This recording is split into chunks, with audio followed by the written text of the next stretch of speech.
অনেক মানুষের কলিজা ফাইটা মানুষগুলো জায়গার মধ্যে মরে যাবে, মানুষের কানের পর্দা ফাইটা যাবে, অনেক মানুষ বেহুশ হয়ে যাবে। কিয়ামতের দিন যখন কান ফাটানো বিকট একটা শব্দ আসবে, মানুষগুলো পাগলের মতন শুধু উপর দিকে তাকায় দৌড়াইতে থাকবে। আসমানটা বান্দার চোখের সামনে চূর্ণ বিচূর্ণ হয়ে যাবে, জমিনগুলা পাহাড়গুলা তুলার মতন উঠতে থাকবে, বান্দাগুলা পাগলের মতন হয়ে যাবে। সেদিন আল্লাহ তাআলা জমিনের জবানটা খুইলা দিবে, সেদিন আর মানুষের মুখ দিয়ে কথা বের হইবে না। এই যে আজকে কয়েকদিন ধরে এতগুলা ভূমিকম্প হইল, এই ভূমিকম্পের মাধ্যমে আমার আল্লাহ তাআলা আমারে আপনারে বান্দারে সতর্ক কইরা দিচ্ছে, বান্দা এখনের সময় আছে, গুনাহ ছাড়ো আর আমি আল্লাহর কাছে তাওবা করো। কথা বলেন ঠিক কিনা? এই ভূমিকম্প দিয়া লাভ কি? ভূমিকম্প হইছে সতর্ক বার্তা। বলেন কি? বলেন কি? ভূমিকম্প হইল সতর্ক বার্তা। একবার দুইবার তিনবার না, এক সপ্তাহের মধ্যে 7 বার ভূমিকম্প হয়েছে। আরে আমরা যখন ছোট ছিলাম, আপনারাও যখন ছোট ছিলেন, 5 বছর 7 বছরের মধ্যে ভূমিকম্প দেখা যায় না। কথা বলেন ঠিক কিনা? 2-3 বছর গেছে, ভূমিকম্পর খবর নাই। এই এক সপ্তাহের মধ্যে 7 বার ভূমিকম্প হয়েছে। গত শুক্রবারের আগের শুক্রবারে সকাল 10:36 5.7 মাত্রা ভূমিকম্প হয়েছে। মাত্র 1.5 সেকেন্ড ভূমিকম্প হয়েছে। বাংলাদেশের মধ্যে 10 জন মানুষ মারা গেছে, শত শত মানুষ আহত হয়েছে, অনেকগুলো বিল্ডিং ধসে পড়ছে, বিল্ডিং গুলো ভাঙা গেছে। আল্লাহ তাআলা বুঝাইছে, বান্দা আমি আল্লাহ তাআলা 1.5 সেকেন্ডের ভূমিকম্পের মাধ্যমে কত বান্দারে আহত করলাম, কত বান্দার বিল্ডিং গুলো ভাঙা পড়ছে। আমি আল্লাহ যদি তোর উপর রাগ হইয়া রে বান্দা,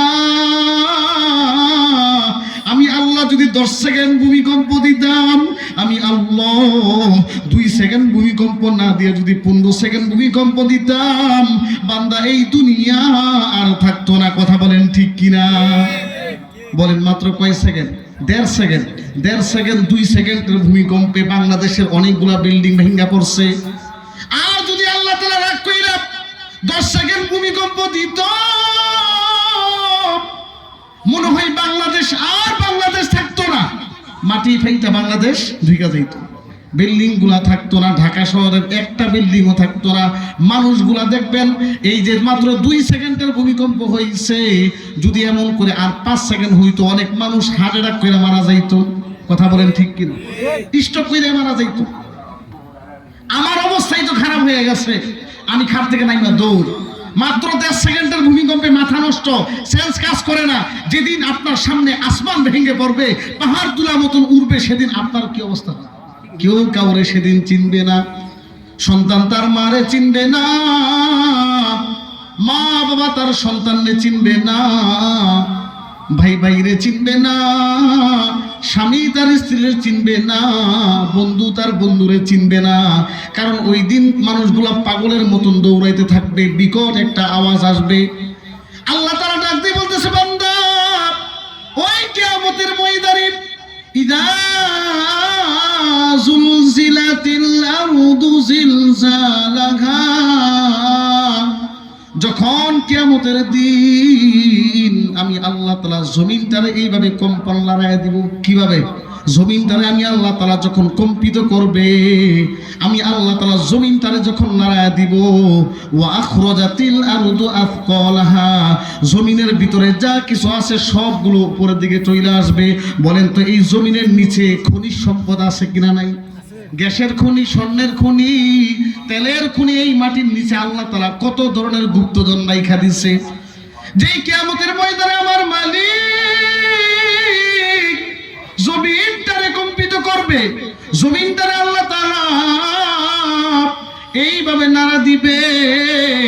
দেখবেন ঘরের মধ্যে আমাদের মা বোনরা চাউল আছে না, এই চাউল আছে না, চাউল দেখবেন নিয়ে যখন এইভাবে নাড়ায়, চাউল নাড়া দিলে ভিতর থেকে ময়লা বের হয়। কথা বলেন ঠিক কিনা? আমার মালিক আল্লাহ কিয়ামতের দিন যেদিন জমিন তারে কম্পিত করবে, জমিন তারে যখন নাড়া দিবে, জমিনের তলদেশ থেকে যা খাজনা ভান্ডার সব জমিনের উপর চলে আসবে।